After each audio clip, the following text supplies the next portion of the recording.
Good morning. It's good to see you. Let's sing together. The hymn is Breaths. The part that comes around and around again sounds like this.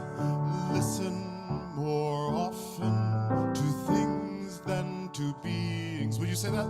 Listen more often to things than to beings. One more time. Listen more often to things than... Then it goes, 'tis the ancestors' breath when the fire's voice is heard.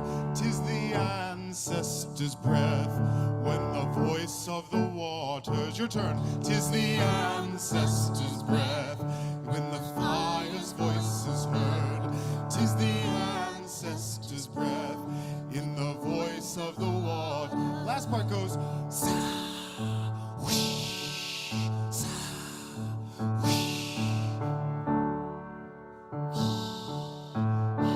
I think your za and whoosh could be louder.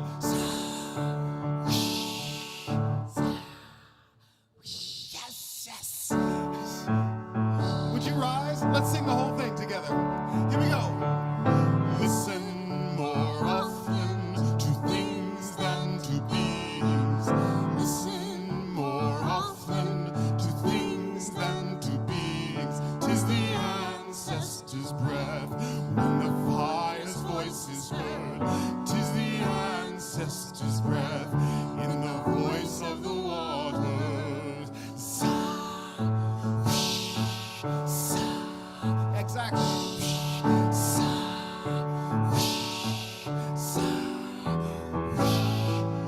Those who have died have never, never left. The dead are not under the earth. They are with us in the trees. They are in the groaning woods. They are in the crying grass. They are in the moaning rocks.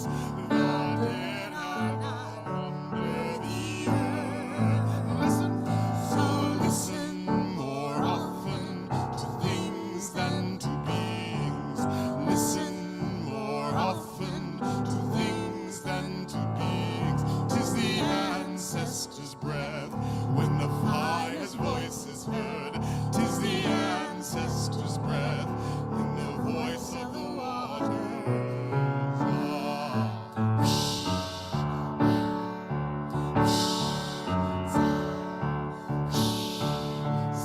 Let's go on.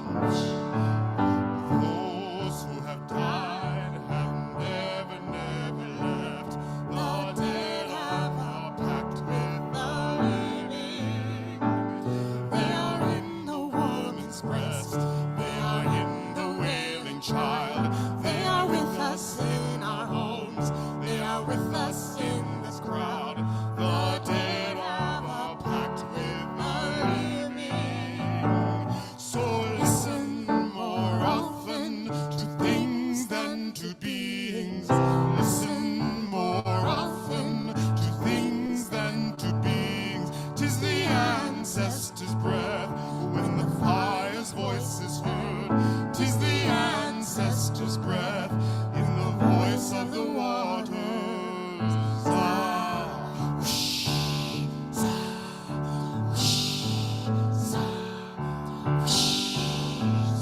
Let's do it one more time. Listen. Listen more often to things than to beings. Listen more often to things than to beings. 'Tis the ancestors' breath when the fire's voice is heard.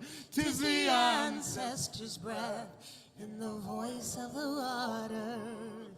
Za, whoosh, za, whoosh, za, whoosh, za, whoosh, za, whoosh, za, whoosh, za, whoosh, za, whoosh, za, za, whoosh, za, whoosh, za,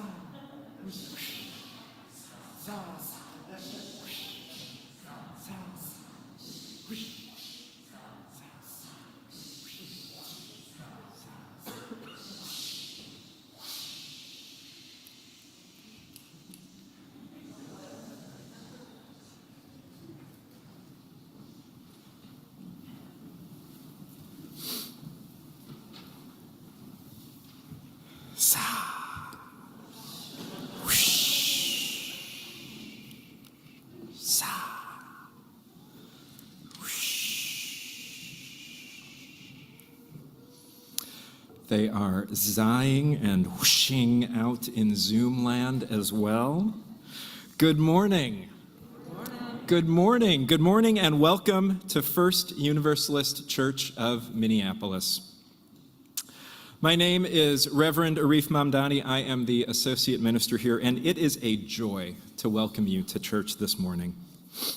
Leading worship with me today, Reverend Jen Crow, Dr. Glen Thomas Rideout, Reverend Ashley Harness. Franco is sick today. Franco, we hope you feel better. Aimee Bryant is back with us.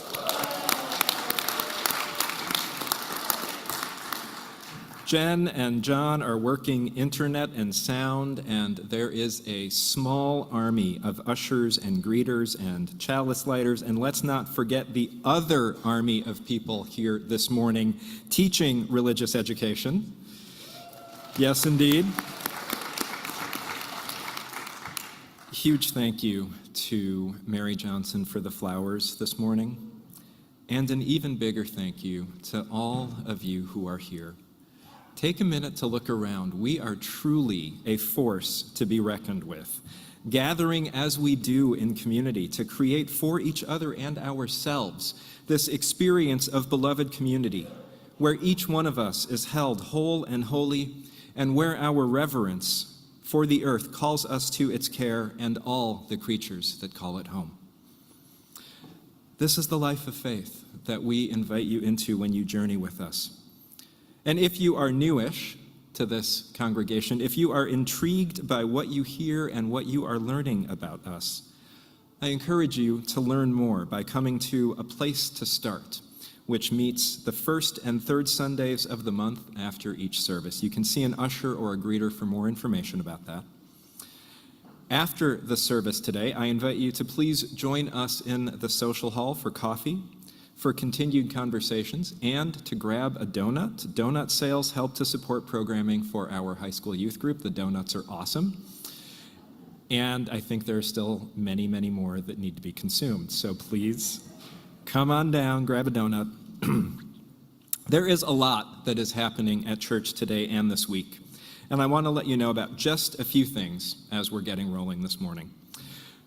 After this service at 1 o'clock, I invite you to join members of the Environmental Justice Team for a small group conversation to explore personal and communal actions that could save us from climate catastrophe. That's meeting downstairs in the library today at 1 o'clock. I also want to let you know that on November 6th and 13th, the Augsburg Fairview Academy team is collecting winter jackets and gloves, scarves, and hats for Augsburg Fairview Academy students. Men's and women's clothing in all sizes, small to extra large is needed. AFA is a public charter high school located in the Phillips neighborhood, serving students facing housing and economic insecurity, and they are a long-time community partner of this church. So November 6 and 13, that collection is going to be happening. Finally, if you are in substance abuse recovery of any sort, I hope that you'll join a gathering this afternoon at 1 o'clock to explore how church can support your journey of recovery. Thus endeth the administrative portion of the service.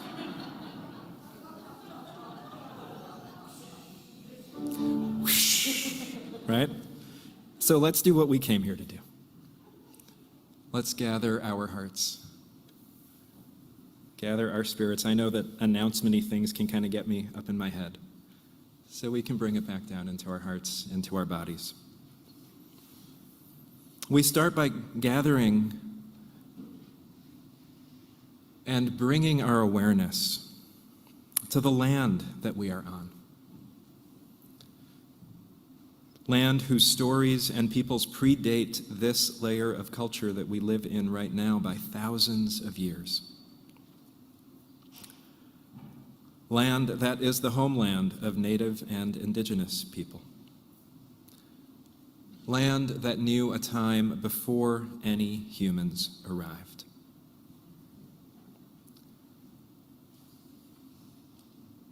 Layers of culture change. By force or by intentional commitment to creation, they change.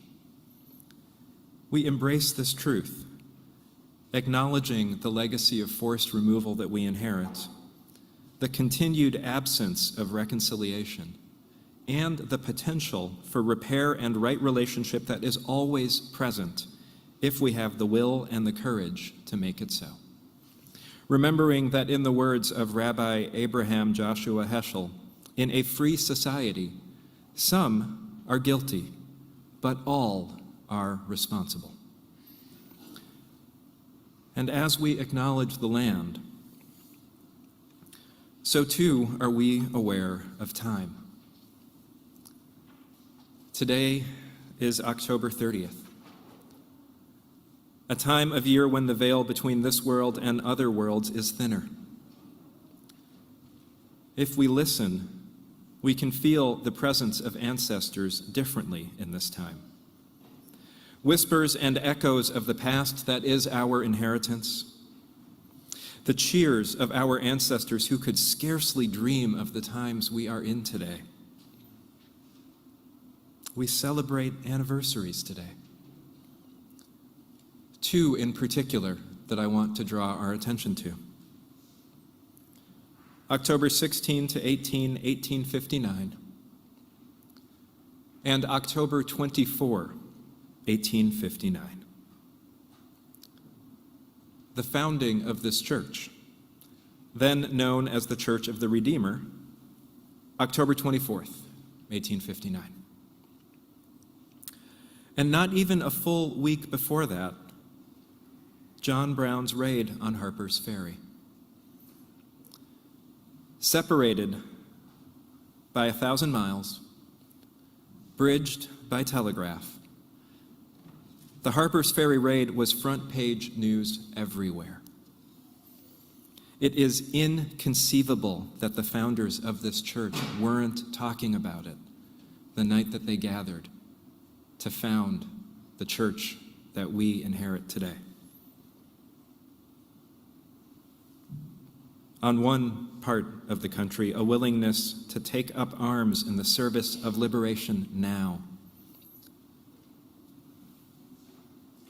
And in another, a commitment to gather in community in the service of communion and community for the future.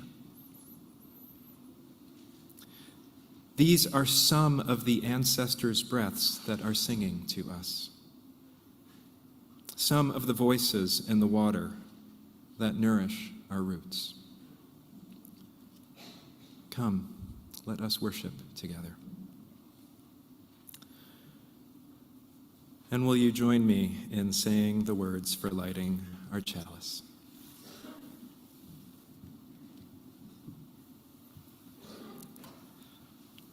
Love is the spirit of this church, and service is its law. This is our great covenant, to dwell together in peace, to seek the truth in love, and to help one another.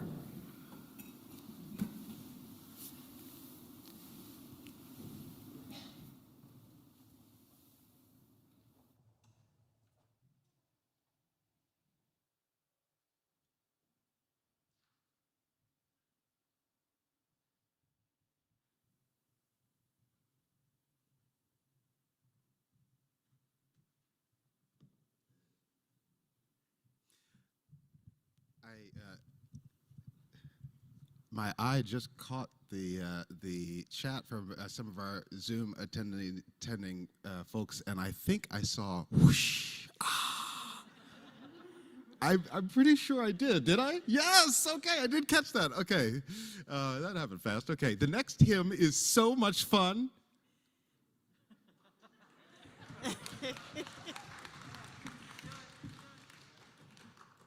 Try it again. The next hymn is so much fun. Yeah, I agree. Okay, it goes, we got to hold everybody. We got to hold everybody. We got to hold everybody up. We got to hold everybody up. We got to hold everybody. We got to hold everybody. We got to hold everybody up. We got to hold everybody up. Hold everybody up, up, up. Hold everybody up, up, up. Hold everybody up, up, up. Hold everybody up, up, up. Hold everybody up, up, up. Hold everybody up, up, up. Hold everybody up. Hold everybody up. Yes, you have all the tools you need to succeed. Would you rise with me and let's sing? It goes, we gotta hold everybody. We gotta hold everybody up. We gotta hold everybody. We gotta hold everybody up. Hold everybody up, up, up. Hold everybody up, up, up. Hold everybody up, up, up. Hold everybody up. We gotta hold everybody. We gotta hold everybody up. We gotta hold everybody. We gotta hold everybody up. Hold everybody up, up, up. Hold everybody up, up, up. Hold everybody up, up, up. Hold everybody up. Just because you look like you and I look like me, it doesn't mean we can't be friends. You're not my enemy. Everybody gotta hold everybody. We gotta hold everybody up. We gotta hold everybody.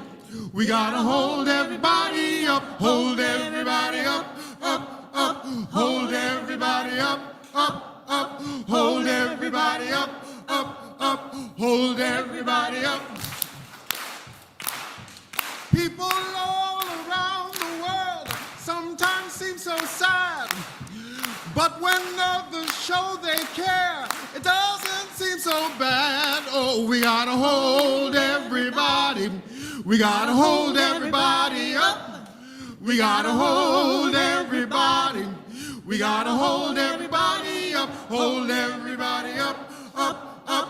Hold everybody up, up, up. Hold everybody up, up, up. Hold everybody up. Last time.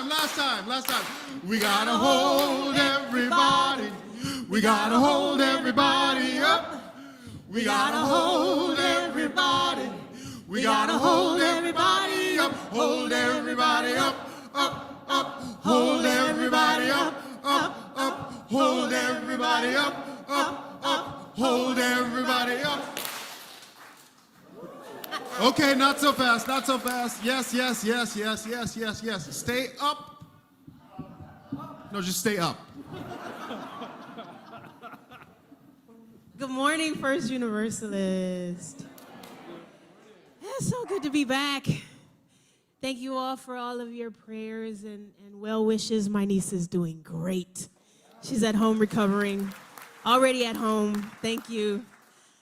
So we are going to do a little artistic practice, something we do in theater sometimes, of embodying community. And so don't move yet, but I'm going to ask you, if you are able, including those of you in the balcony, to walk around in the space. And as you're walking around in the sanctuary, if you're able to, look into the eyes of every person as you pass them.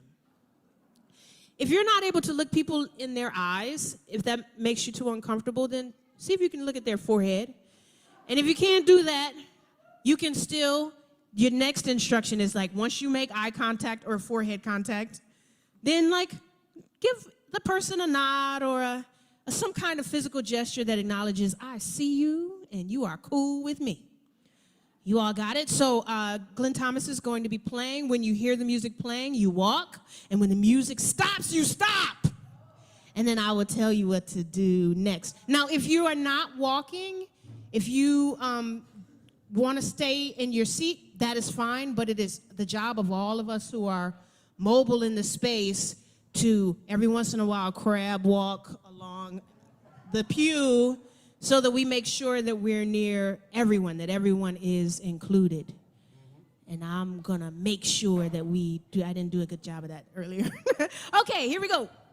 When the music starts, walk around, make eye contact with everyone or forehead contact with everyone that you see.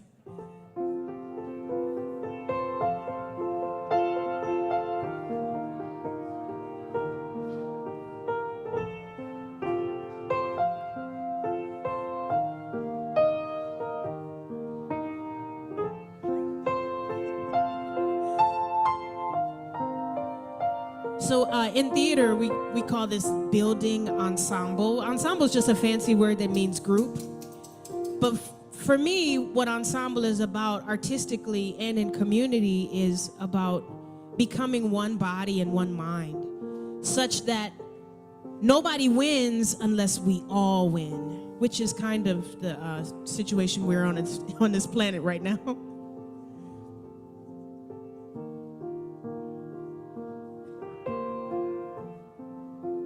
Don't forget to walk through the rows every once in a while near someone who might be seated. And then when the music stops, you stop walking.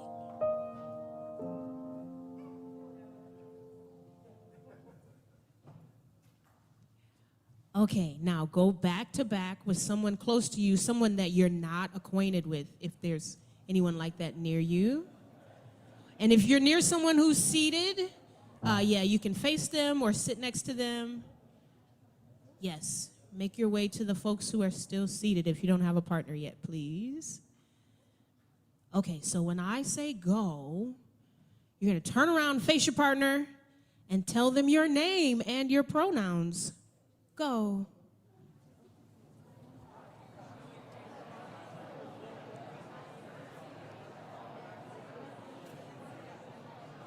It's going to be very tempting to start a conversation, but don't do it. And then when the music begins, we walk again. Looking into the eyes of everyone that we pass as we pass them.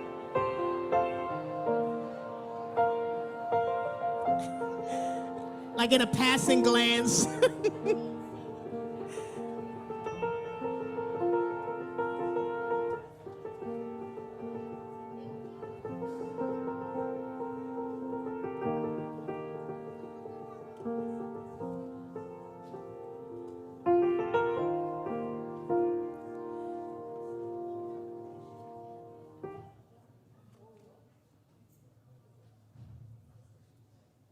Okay, go back to back with a different person. Hopefully someone that you don't know or not well acquainted with. Or find a person who's seated and partner with them, please. So this time, when you turn around and face your partner, this is a two-part exercise. I want you to tell your partner your favorite thing about being in the First Universalist community. If you're new to First Universalist today, please share with your partner what brought you to First Universalist today. And can you include a gesture that embodies what you're saying? Challenge. Okay, go.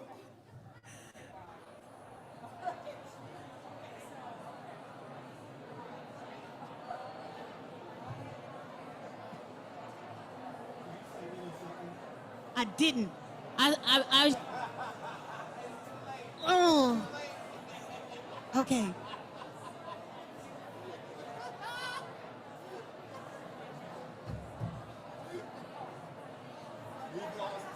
I know.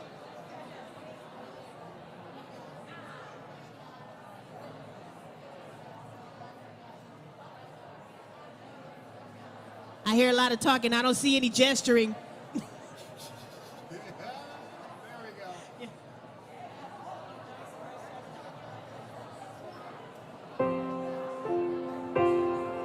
Okay, walking, leaving your partner behind.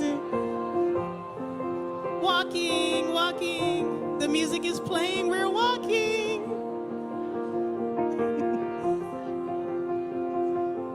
I know, it's good to connect with people, isn't it? Sometimes it's hard to move on.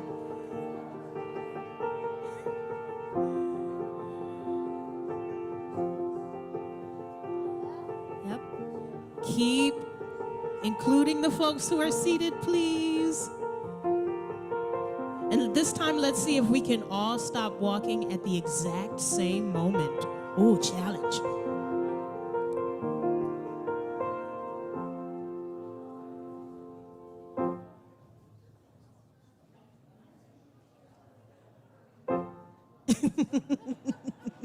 Okay, back to back with a new person. Hopefully you found yourself near somebody. that you don't know, or you can be a trio if you need.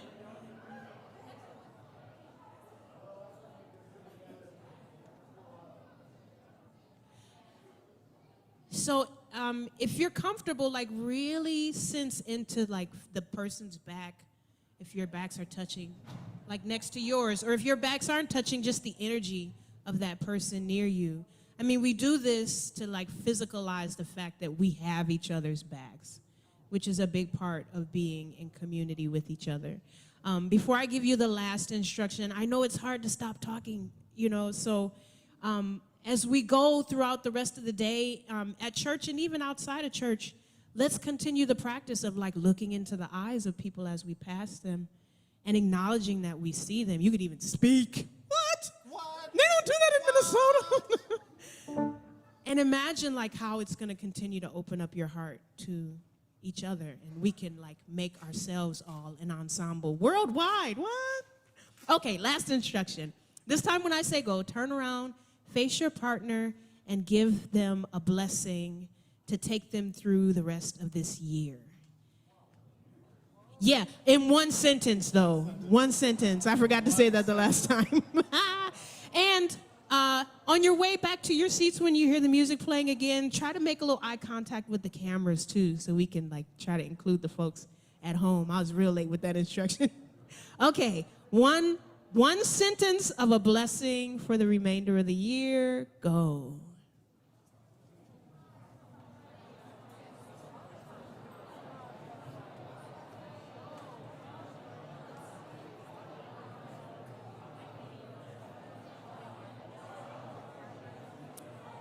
These are very long sentences.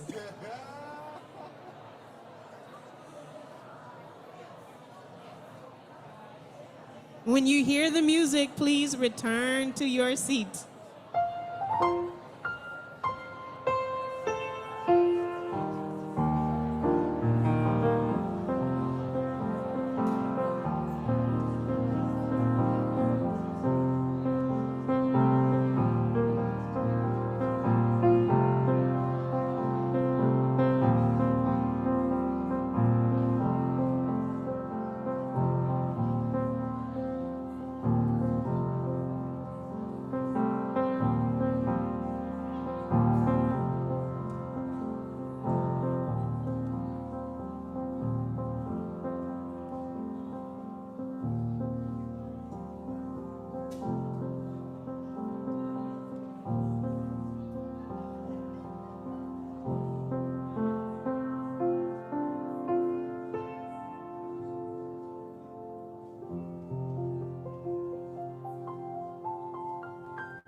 Thank you for playing my game.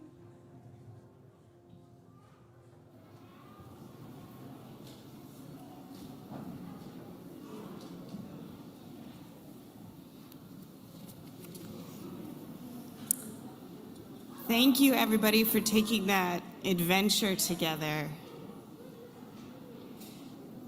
Now is the time when we pause and we prepare ourselves to go on this next chapter of our journey of learning and growth and love together.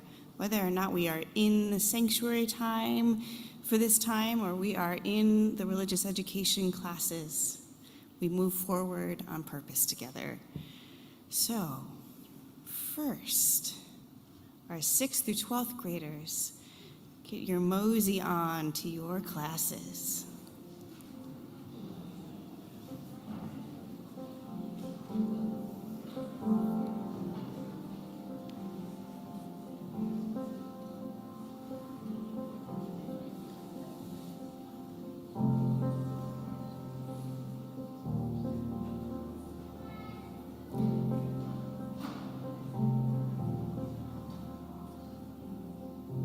And now our K through 5th graders, it is your turn to meet your instructors in the narthex and move on.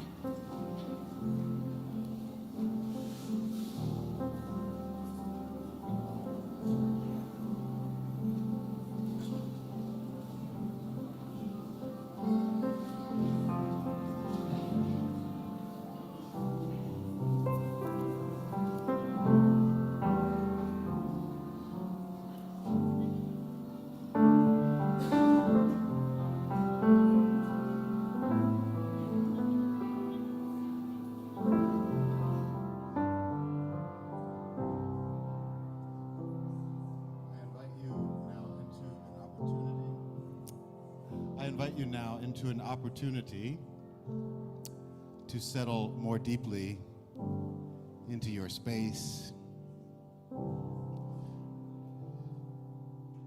The little piece of earth that is yours to steward right now, where your body is. To acquaint yourself more deeply with the surface beneath you and commune with the ground, the land, and with your own voice. Let's sing this song together. It goes like this. Circle round for freedom. Circle round for peace. For all of us imprisoned. Circle for release. Will you sing that with me? Circle round for freedom. Circle round for peace. For all of us? For all of us imprisoned. Circle for release. Circle for release. Circle for the planet. Circle for the planet. Circle for each soul. Circle for each soul. For the children. For the children of our children. Our children. Keep the circle whole. Keep the circle whole. One more time. Circle round.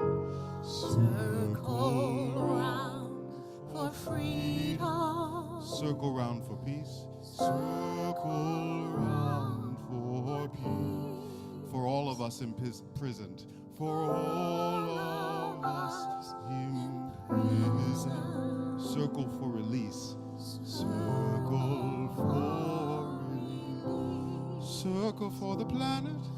Circle for the planet. Circle for each soul. Circle for each soul. For the children. For the children of our children. Keep the circle whole. Keep the circle whole.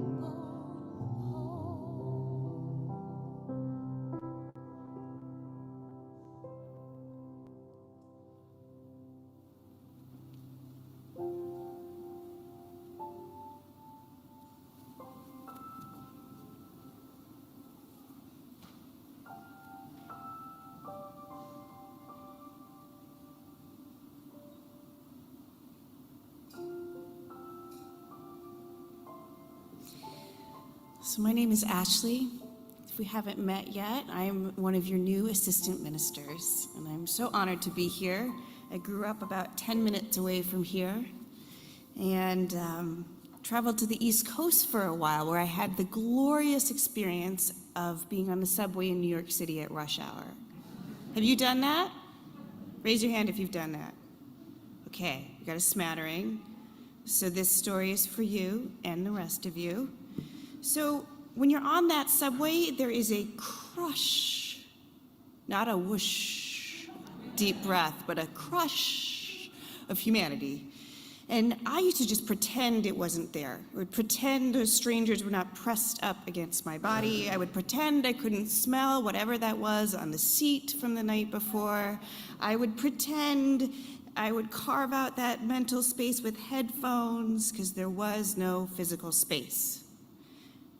But I had a mentor who was a seminary professor where I went to seminary, Reverend Dr. Hal Tausig, and he was a different kind of human. He studies the earliest ancient community building and anti-imperial organizing practices of the people who later came to be known as Christians. He is a white, cisgender, straight guy who often speaks of queering religion and regularly and comfortably wore pink shirts with flamingo ties. He was absolutely as gentle as he was fiercely brilliant. Still is. And when he rode the subway, he meditated on the divinity of the people around him. Seriously. he would pick somebody to focus on and collect a kind of sacred image of them in his head. And then he would pray silently the mystical words from the Gospel of John. I dwell in you, you dwell in me, we dwell in God, or we dwell in love. I dwell in you, you dwell in me, we dwell in love. He would do this over and over again in his head until he actually believed it about that person. And then he would move on to the next person. As long as his commute went, he continued it every day. And he would say that it softened and strengthened him at the same time to do this practice. So I want to invite you to do the same thing now, minus the crush of humanity and minus all the smells. Look around. Actually look around. You can do this. And if you are online, look at the names of the people who are in the chat and who are there that you can see. And if this is a little bit too much for you, it's okay to think of somebody in your head who you already know. It's okay if this is a little bit too intimate for you. But pick somebody and then close your eyes and hold an image of that person. And together, we'll just silently say the words, I dwell in you, you dwell in me, we dwell in love. I invite you to sit in the silence and say those words to yourself for just a minute.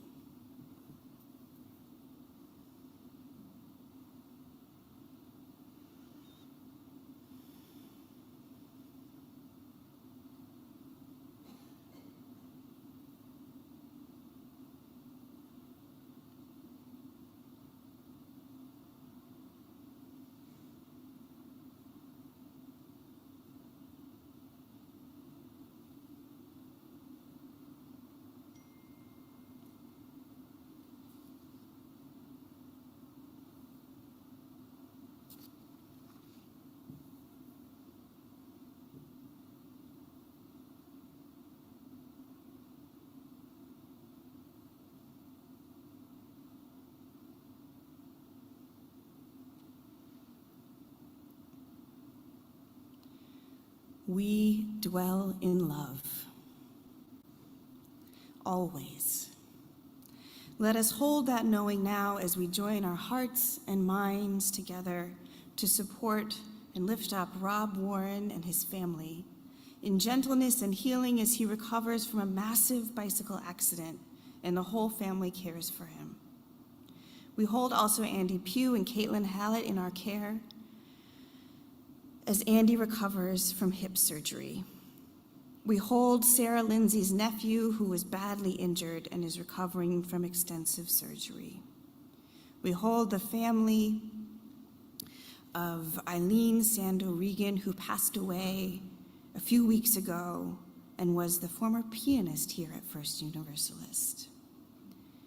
And we hold in our collective body the ongoing struggles of anti-Semitism and anti-Blackness being echoed by white supremacists everywhere. And yet, we dwell in love together. We pray that the grip of addiction be loosened, that the weight of oppression be lightened, the truth be told, that joy break through, and that love make every suffering bearable for all of us. May it be so. Amen.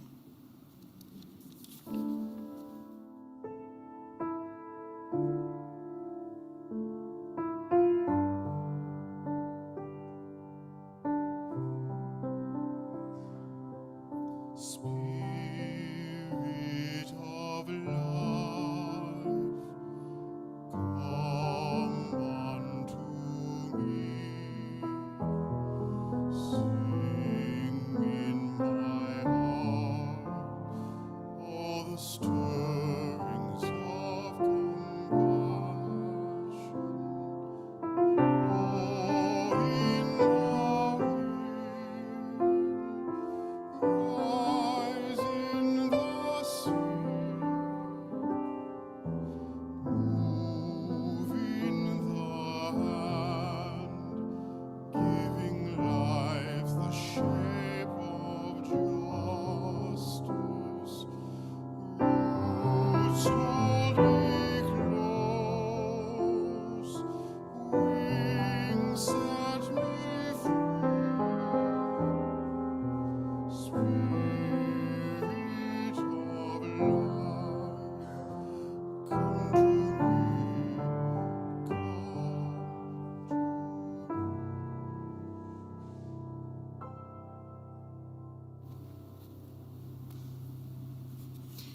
This is the time when we make concrete that promise of dwelling in love together.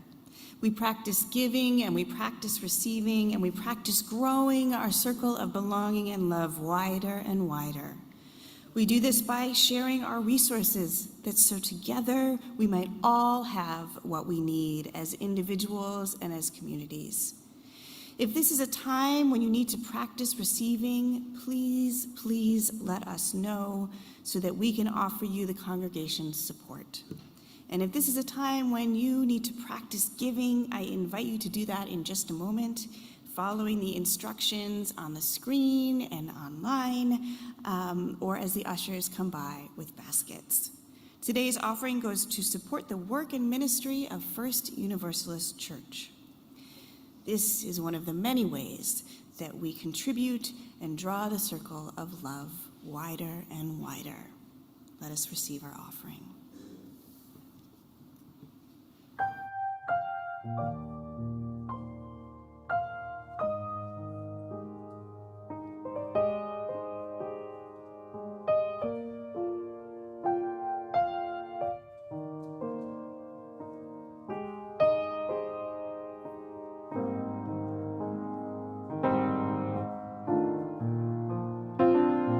Girl, I'm in love with you. This ain't the honeymoon. We're past the infatuation phase. Right in the thick of love. At times we get sick of love. Seems like we argue every day. I know I misbehaved, and you've made your mistakes, and we both still got room left to grow. Though love sometimes hurts, I still put you first, and we'll make this thing work. But I think we should take it slow. We're just ordinary people. We don't know which way to go, 'cause we're ordinary people. Maybe we should take it slow, take it slow. Whoa. This time we'll take it slow, take it slow. Whoa. This time we'll take it slow. This ain't a movie, no fairy tale confusion, y'all. It gets more confusing every day. Oh, sometimes it's heaven sent, and we head back to hell again. We kiss and we make up on the way. I hang up, you call. We rise and we fall, and we feel like just walking away. As our love advances, we take second chances.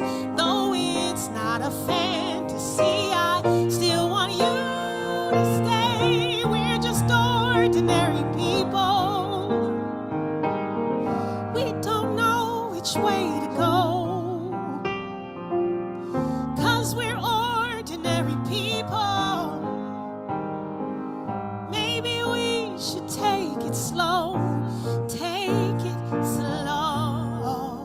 Oh, this time we'll take it slow, take it slow. This time we'll take it slow, take it slow. Maybe we'll live and learn. Maybe we'll crash and burn. Maybe you'll stay, maybe you'll leave, maybe you'll return. Maybe we'll never fight, maybe we won't survive. Maybe we'll grow, we never know. Baby, you and I, we're just ordinary people. We don't know which way to go, oh, 'cause we're ordinary people. Maybe we should take it slow, take it slow, slow.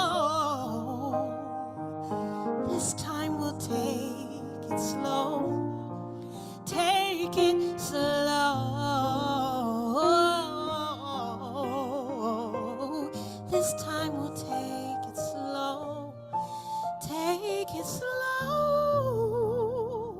slow. This time we'll take it slow. Take it slow, slow. This time we'll take it slow.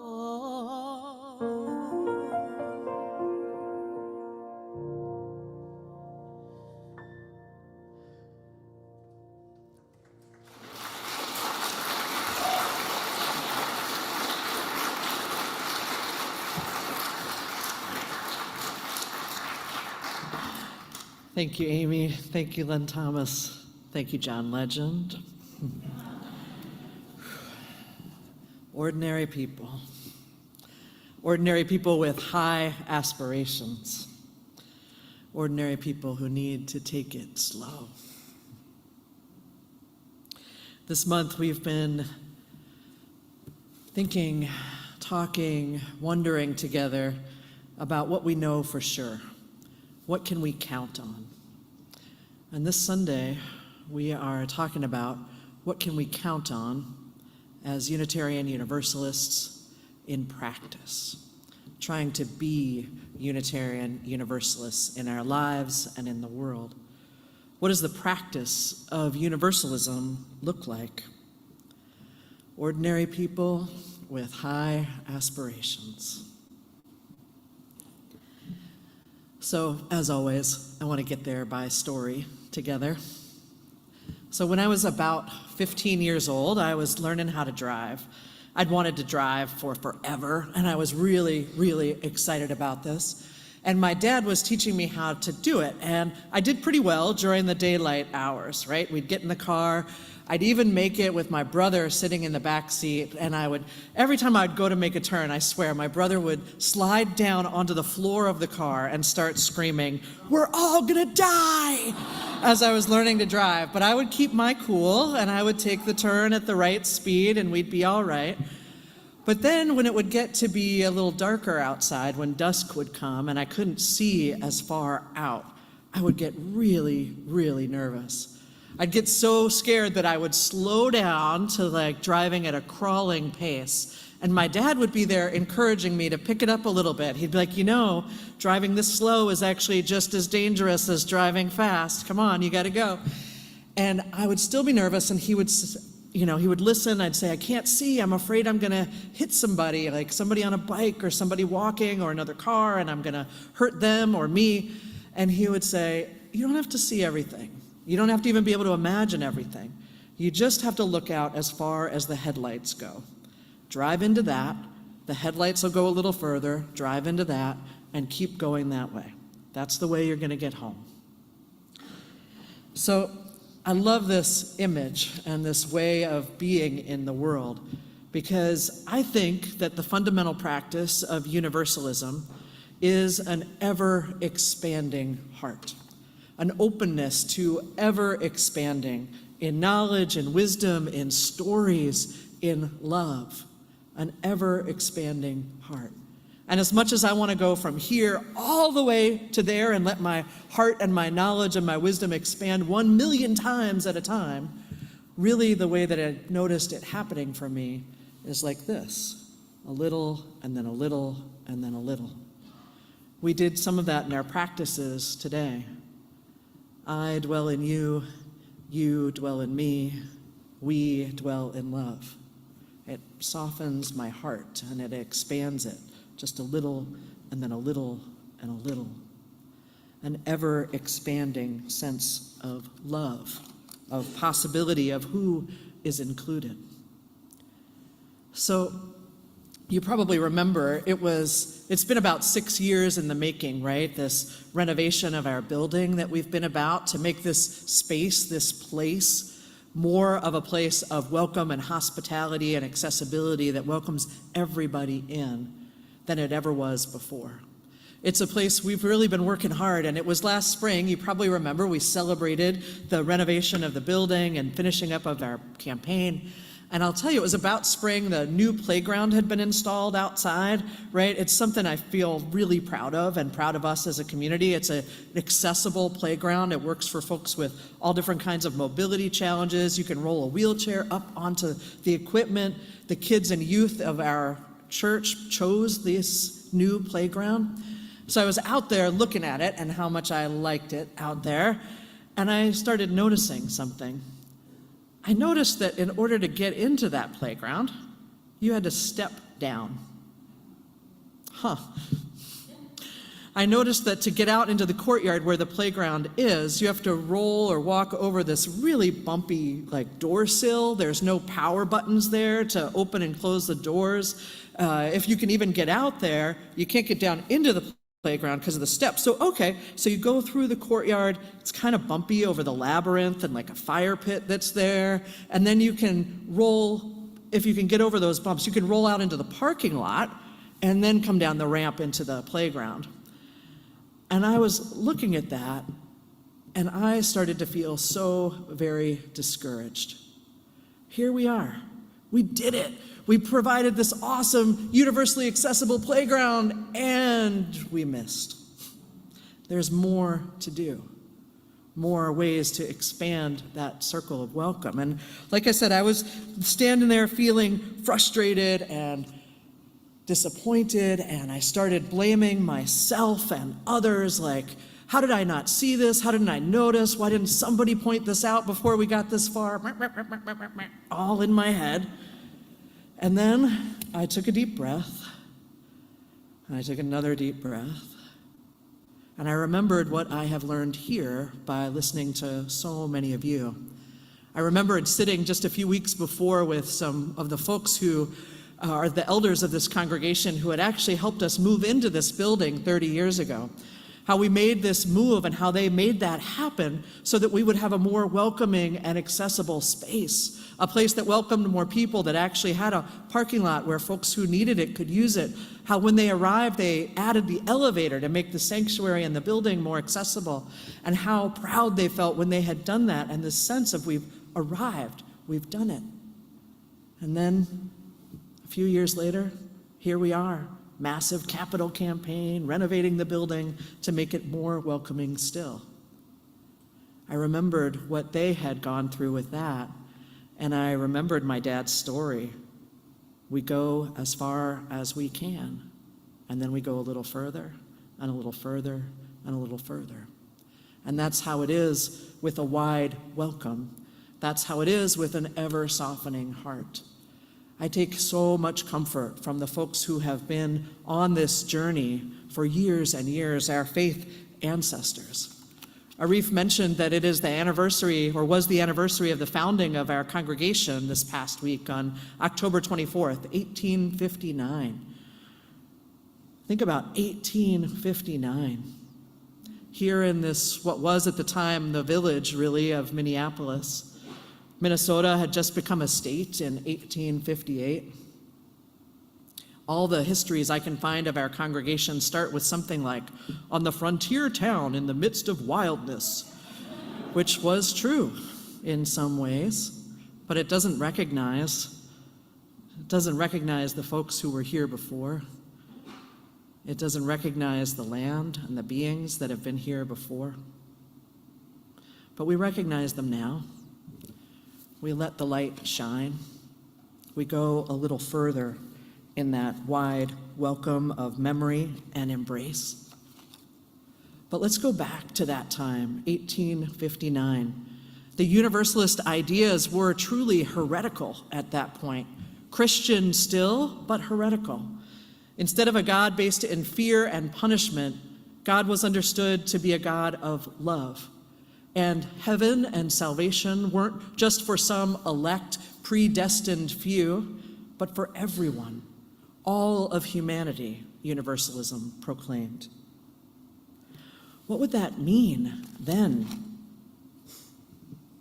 Immortal, inherent worthiness of each and every person. I love looking back at that time to that sense of ever-expanding love and knowledge and possibility. I go back, and I enjoyed going back this week to Reverend Shutter, who was here in the 1880s and I think early 1900s. He was here a long, long time.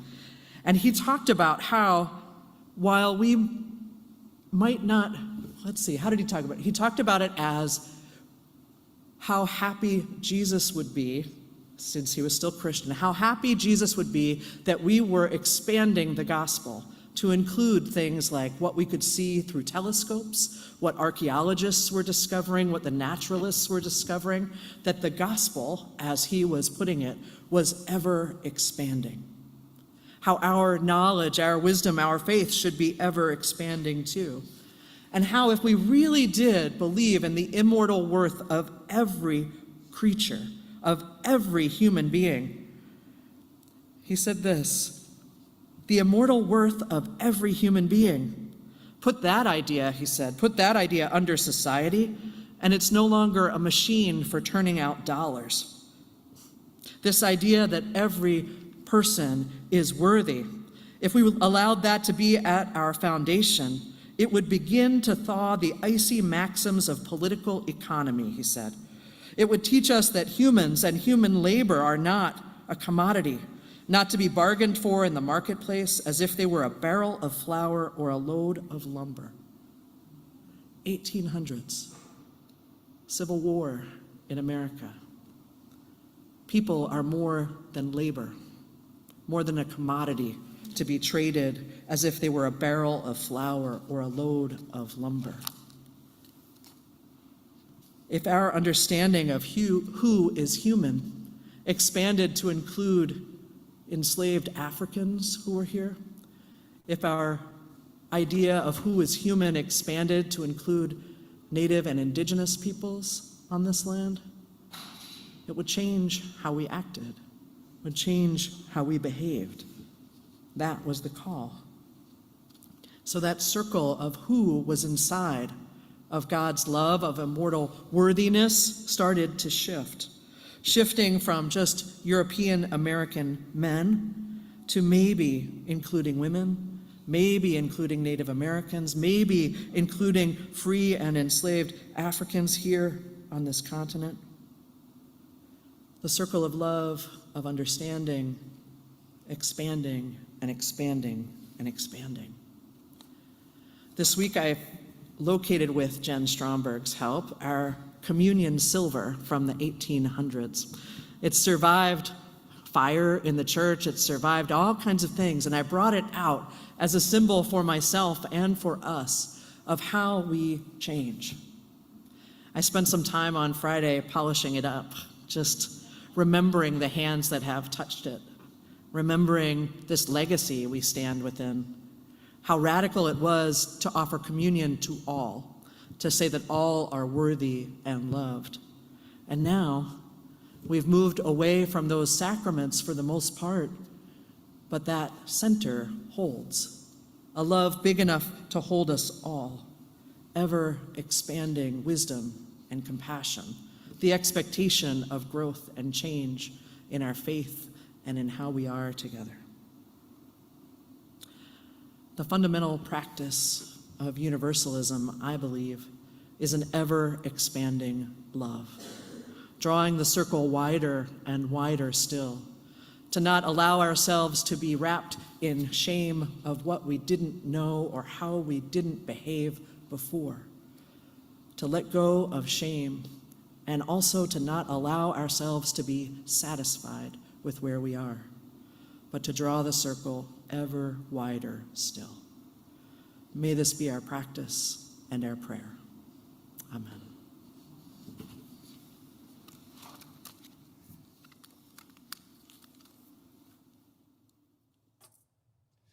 I hope you will sing with us the hymn I'd like to teach you. It goes like this. There is a love holding me. There is a love holding all that I love.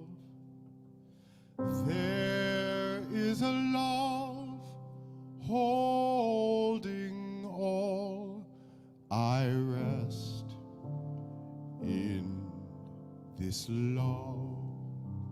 Will you sing it with me? There is a love holding me, all that I love. There is a love holding all that I love. There is a love holding all. I rest in this love. There is a love holding us.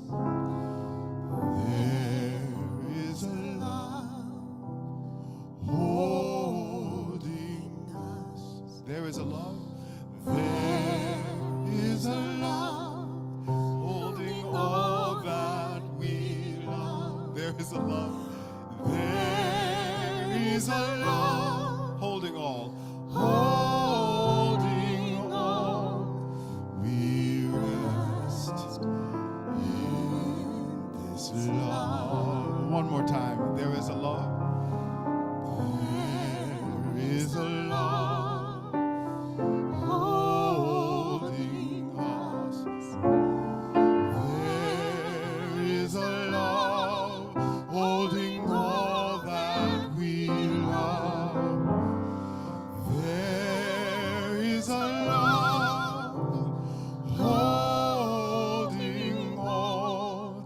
We rest in this love. We rest in this love. We rest in this love.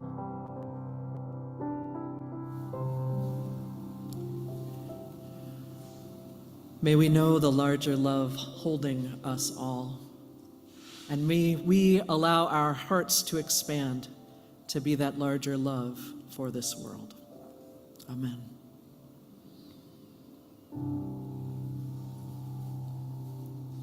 I invite you to rise. Let's sing together one more time.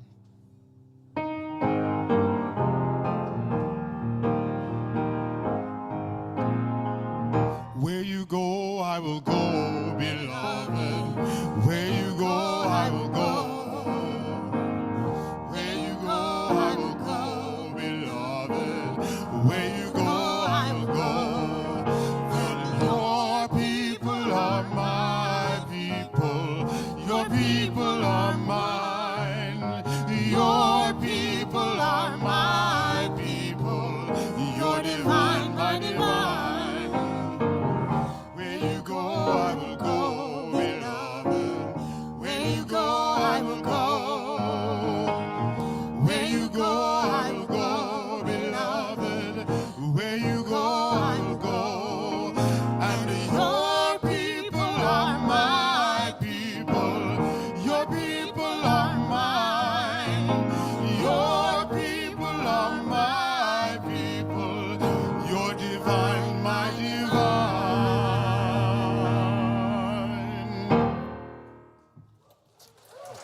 Go in peace, my friends. Amen.